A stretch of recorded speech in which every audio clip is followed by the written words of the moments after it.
عمران خان کے اقوام متحدہ میں خطاب پر پاکستانی بالکل اسی طرح بٹے ہوئے ہیں جس طرح پاکستان کی سیاست کے حوالے سے لوگ تقسیم ہیں۔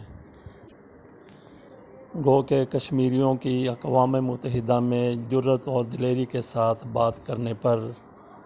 تحریک انصاف کے حامی اور غیر جانبدار حلقے عمران خان کی تعریف و توصیف کر رہے ہیں۔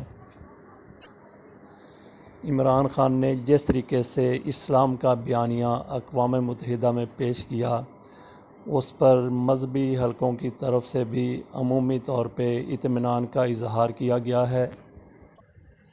عمران خان جو بھی تقریر کرتے، تحریک انصاف کے لوگوں نے، تحریک انصاف کے لیڈروں نے، ان کے کارکنوں نے اور ان کے حامیوں نے عمران خان کی تعریف تو کرنی ہی تھی،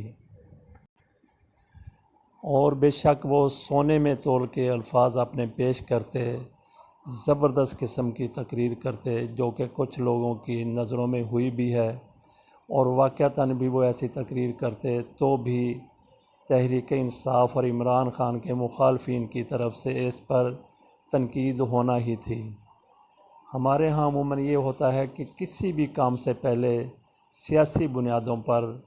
اس کام کی تعریف اور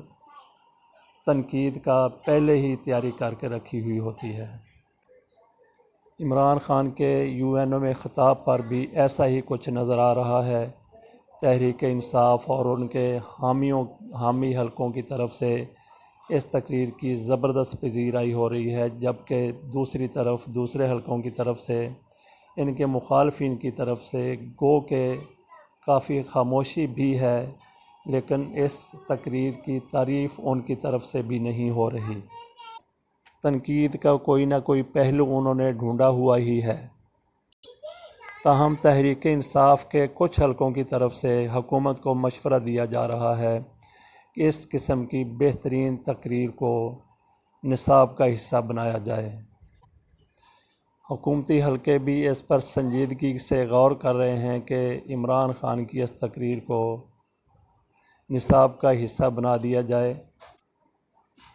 انہی ذرائع سے یہ بھی کہا جا رہا ہے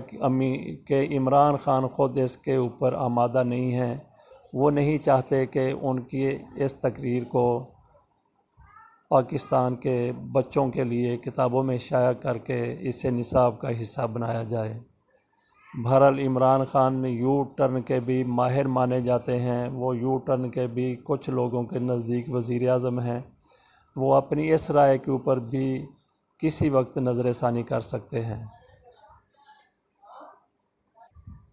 ناظرین، آپ کے خیال میں کیا ہونا چاہیے کہ اس تقریر کو واقعی اس تقریر اس قابل ہے کہ اس کو عمران خان کی اس تقریر کو نصاب کا حصہ بنا کے بچوں کو پڑھایا جائے؟